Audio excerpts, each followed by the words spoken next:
ಪ್ರಾಥಮಿಕ ಶಾಲೆ ಎಸ್ಡಿಎಂಸಿಯ ಅಧ್ಯಕ್ಷರಾಗಿರುವಂತಹ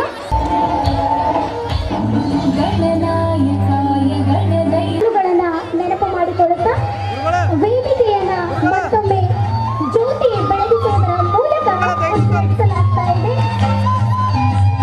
ವೇದಿಕೆಯ ಮೇಲಿರುವಂತಹ ಎಲ್ಲ ಪೂರ್ವ ದಿವ್ಯ ಸಾನ್ನಿಧ್ಯವನ್ನ ವಹಿಸಿಕೊಂಡಿರುವಂತಹ ಶ್ರೀ ಪರಮ ಪೂಜ್ಯ ಸಂಗಮೇಶ್ವರ ದೇವರು, ಶ್ರೀ ಗವಿಸಿದ್ದಲಿಂಗೇಶ್ವರ ಪ್ರಮುಖ ವ್ಯಕ್ತಿಗಳಾಗಿರ್ತಕ್ಕಂತಹ ಹಾಗೂ ಕೆಪಿಸಿಸಿ ಸಮಿತಿಯ ಸದಸ್ಯರಾಗಿರ್ತಕ್ಕಂಥ ಶ್ರೀ ಚನ್ನಪಡಿ ಮಾನೇಗಾರ್ ಸಾಹೇಬರಿಗೆ ವಿಶ್ವರಾಜ್ಯ ತಳವಾರ ಚಪ್ಪಾಳೆಯನ್ನು ತಟ್ಟೋದ್ರ ಮೂಲಕ ಅವರನ್ನ ಮತ್ತೊಮ್ಮೆ ಕಾರ್ಯಕ್ರಮಕ್ಕೆ ಸ್ವಾಗತಿಸಿಕೊಳ್ಳೋಣ.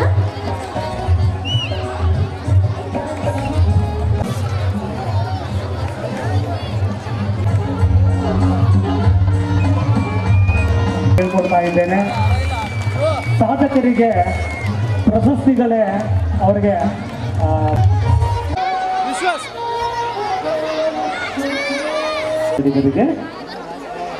ರಾಮಾಯಣ ಕಾಲದಿಂದ ಹಿಡಿದು ಪ್ರಸ್ತುತ ಈಗಿನ ತನಕ ಕನ್ನಡಿಗರ ಕೊಡುಗೆ ಅಪಾರವಾಗಿದೆ.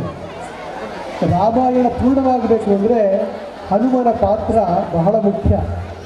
ಬಹುಶಃ ಹನುಮ ಇಲ್ಲದೆ ಹೋಗಿದ್ರೆ ರಾಮಾಯಣ ಅಪೂರ್ಣವಾಗ್ತಾ ಇತ್ತು. ಆ ಹನುಮ ನಮ್ಮ ಕನ್ನಡ ಕುಲ ಪುತ್ರ. ಅಲ್ಲಿಂದ ಪ್ರಾರಂಭಿಸಿ ಭಾರತದ ಸ್ವಾತಂತ್ರ್ಯದ ಹೋರಾಟಕ್ಕೆ ಮೊದಲು ಸಮರಕ್ಕೆ ಇಳಿದಿದ್ದು ಬ್ರಿಟಿಷರ ವಿರುದ್ಧ ನಮ್ಮ ಕನ್ನಡದ ಕಣ್ಮಣಿ ಕಿತ್ತೂರು ರಾಣಿ ಚೆನ್ನಮ್ಮ. ಝಾನ್ಸಿ ಲಕ್ಷ್ಮೀಬಾಯಿಗಿಂತಲೂ 3 ದಶಕಗಳ ಹಿಂದೆಯೇ ನಮ್ಮ ಕಿತ್ತೂರು ರಾಣಿ ಚೆನ್ನಮ್ಮ ತನ್ನ ಉಸಿರನ್ನು ಕನ್ನಡಕ್ಕಾಗಿ ಭಾರತಕ್ಕಾಗಿ ಕೊಟ್ಟಿದ್ದಾರೆ. ಅಂಥವರು ಕನ್ನಡಿಗರು ನಾವು. ಅದ್ಭುತವಾಗಿ ಪುಟಾಣಿ ಅನುಷಾ ಹೇಳಿದ್ದಾಳೆ. ಅವಳು ಹೇಳಿರುವ ಒಂದೊಂದು ಮಾತಿನಲ್ಲಿ ಬಹಳ ಆಳವಾದಂಥ ವಿಚಾರ ಅಡಗಿದೆ. ಎಲ್ಲರೂ ಕೂಡ ಭಾಷಣ ಚೆನ್ನಾಗಿತ್ತು ಕೇಳಿಸ್ಕೊಂಡು ಚಪ್ಪಾಳೆ ಹೊಡೆದು ಹೋದ್ವಿ ಅಂತಿರಬಾರದು. ಕನ್ನಡಿಗರಾಗಿ ನಾವು ಜಗತ್ತಿಗೆ ಕೊಟ್ಟಿರ್ತಕ್ಕಂತಹ ಅಭೂತಪೂರ್ವ ಯೋಗದಾನವನ್ನು ಸ್ಮರಿಸ್ತಾ ಆ ಪರಂಪರೆಯನ್ನು ನಾವು ಮುಂದುವರಿಸಬೇಕು. ಪ್ರಕೃತಿಯ ಪ್ರತಿಯೊಂದು ಜೀವಿಯನ್ನು ನೋಡಿದ್ರೆ, ಪ್ರಕೃತಿಯನ್ನು ನೋಡಿದ್ರೆ ಮಹತ್ತರವಾದ ಪಾಠವನ್ನು ಪ್ರಕೃತಿಯಲ್ಲಿ ಕಲಿಸುತ್ತೆ. ಮರವನ್ನು ನೋಡಿ ನೆರಳನ್ನು ಕೊಡುತ್ತೆ, ಫಲವನ್ನು ಕೊಡುತ್ತೆ. ಕಡಿಯುವವನಿಗೂ ಕೂಡ ಒಳ್ಳೆಯದನ್ನು ಮಾಡುತ್ತೆ. ಹರಿಯುವ ಜಲ ಯಾರನ್ನೂ ದೂರ ಮಾಡೋದಿಲ್ಲ. ಆ ನದಿಯಲ್ಲಿ ಉಗುಳವನ್ನು ಕೂಡ, ಅಭ್ಯಂಜನ ಮಾಡಿ ಕೊಳೆಯನ್ನು ಬಿಡುವನ್ನು ಕೂಡ, ಪೂಜೆಗಾಗಿ ಜಲವನ್ನು ಹೊಟ್ಟವನ್ನು ಕೂಡ, ತೀರ್ಥವಾಗಿಸುವನ್ನು ಕೂಡ ಎಲ್ಲರನ್ನ ಸಮಭಾವದಲ್ಲಿ ಸ್ವೀಕರಿಸುತ್ತೇವೆ. ಪ್ರಕೃತಿಯ ಸಂದೇಶವಿದೆ.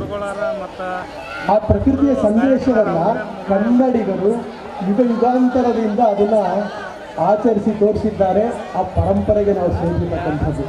ಗ್ರಾಮದ ಈ ಒಂದು ಕನ್ನಡಿಗರ ವೈಭವ ಸಮಾರಂಭ ಏನಿದೆಯಲ್ಲ ಭಾಳ ಅದ್ಧೂರಿ ವರ್ಷದಿಂದ ಭಾಳ ಅದ್ಧೂರಿಯಾಗಿ ನಡೀತಾ ಇರೋದನ್ನು ನೋಡಿದರೆ ಬಹುಶಃ ಇದು ಕಾರ್ಯಕ್ರಮ ಅಲ್ಲ, ಯರಗೋಳದ ಹಬ್ಬ ಯಾವುದಾದ್ರೂ ಇದ್ದರೆ ಅದು ಕನ್ನಡದ ವೈಭವದ ನಿಜವಾದ ಯರಗೋಳದ ಹಬ್ಬ ಅಂತ ತಿಳ್ಕೊಂಡು ಹೇಳಿದ್ರೆ ಬಹುಶಃ ತಪ್ಪಾಗಲಿಕ್ಕಿಲ್ಲ.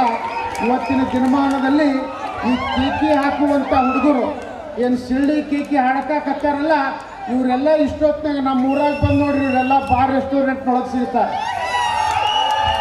ಈ ಹುಡುಗರೆಲ್ಲ ಇಷ್ಟೊತ್ತಿನ ಟೈಮ್ನಾಗ ಬಾರ್ ರೆಸ್ಟೋರೆಂಟ್ನೊಳಗೆ ಸಿಗ್ತಾರೆ.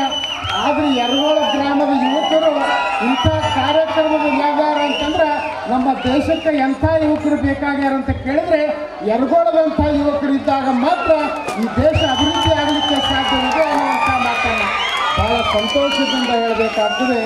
ಮಾತನಾಡುವಂಥ ವಿಷಯಗಳು ಈ ಭುವನೇಶ್ವರ ತಾಯಿಯ ಮೂರ್ತಿಯನ್ನು ಇಲ್ಲಿ ಕೂಡಿಸ್ಬೇಕಾದ್ರೆ ಭಾಳಷ್ಟು ವರ್ಷಗಳು ಹಿಡಿತು. ನಮ್ಮ ಶಿವ ಮಾನೇಗಾರ ಆಗಲಿ, ನಮ್ಮ ಮೊಹಮ್ಮದ್ ಆಗಲಿ, ಅವರ ಸಂಘದ ಹುಡುಗರೆಲ್ಲರೂ ಕೂಡ ಚಿತ್ತಾಪುರ ಮಠಕ್ಕೆ ಬರಬೇಕು, ಮುತ್ತೇರೆ ಮೂರ್ತಿ ಇನ್ನೂ ಆಗಿಲ್ಲ ಅನ್ನಬೇಕು, ನಾವು ಆ ಮೂರ್ತಿ ಮಾಡೋನಿಗೆ ಬೈಬೇಕು, ಹಿಂಗೆ ಮಾಡಿ ಆದಷ್ಟು ಬೇಗ ನೋಡ್ರಿ. ನಮಗೆ ಗೊತ್ತಿಲ್ಲ, ಮಾನೇಗಾರ್ ಅವರು ಹೇಳಿದ ಹಾಗೆ ಕರ್ನಾಟಕದಲ್ಲಿ ಭುವನೇಶ್ವರಿ ತಾಯಿಯ 4 ಮೂರ್ತಿಗಳಿದ್ದು ಅನ್ನುವಂಥದ್ದನ್ನು ಪ್ರಾರಂಭದಲ್ಲಿ ಯಾರೋ ಮಾತನಾಡಿದ್ರು, ಎಂಥ ಒಂದು ಹಬ್ಬ ನೋಡಿ, ಎಂಥ ಪುಣ್ಯವಂತರು ನೀವು, ಕೆಲಸ ಮಾಡಿದ್ರೆ ಹೆಸರಾಗಬೇಕಂತ ಅಂಥ ಕೆಲಸ ಮಾಡಬೇಕು. ಅಂಥ ಕೆಲಸ ಯಾರು ಮಾಡ್ಯಾರ ಅಂತ ಕೇಳಿದ್ರೆ ಯರಗೋಳದ ಯುವಕರು ಮಾಡಿದಾರಂತ ಹೇಳಿದ್ರೆ ಬಹುಶಃ ತಪ್ಪಾಗಲಿಕ್ಕಿಲ್ಲ. ಭುವನೇಶ್ವರ ಗುಡಿ ಇಡೀ ಕರ್ನಾಟಕದಲ್ಲಿ 4 ಜಾಗದೊಳಗಿದ್ರೆ 5ನೇ ಜಾಗ ಯಾವುದಾದ್ರಿದ್ರೆ ಅದು ಯಾದಗಿರಿ ಜಿಲ್ಲೆ ಯರಗೋಳ ಗ್ರಾಮ ಅನ್ನುವಂಥದ್ದನ್ನು ನಾವು ಬಹುಶಃ ಇವತ್ತು ಇತಿಹಾಸದ ಪುಟಗಳಲ್ಲಿ ಸೇರಿದೆ ಅನ್ನುವಂಥ ಮಾತು ಕೂಡ ಈ ಸಂದರ್ಭದಲ್ಲಿ ಹೇಳಬೇಕಾಗ್ತದೆ. ಅಂಥ ಒಂದು ಭವ್ಯವಾಗಿರುವಂಥ ಕಾರ್ಯಕ್ರಮ ನಮ್ಮ ಯರಗೋಳದ ಯುವಕರಾಗಿರ್ಬೋದು, ಹಿರಿಯರಾಗಿರ್ಬೋದು, ಇಂಥ ಎಲ್ಲರ ಮಾರ್ಗದರ್ಶನದಲ್ಲಿ ಅದ್ಧೂರಿಯಾಗಿರುವಂಥ ಕಾರ್ಯಕ್ರಮ. ಬಹುಶಃ ರೋಡ್ ಗುಂಟ ಹೋಗೋರೆಲ್ಲರೂ ಕೂಡ ಆ ತಾಯಿಯ ದರ್ಶನ ಆಗಬೇಕು. ಅಂಥ ಒಂದು ಜಾಗದೊಳಗೆ ಕುಂತಾಳೆ ಅಂತಂದರೆ ಬಹುಶಃ ಈ ಮೂರು ಬಹಳ ಪುಣ್ಯ ಮಾಡಿದೆ ಅನ್ನುವಂಥ ಮಾತನ್ನು ಹೇಳಬೇಕಾಗ್ತದೆ. ಈಗಾಗಲೇ ಮಳೆಯು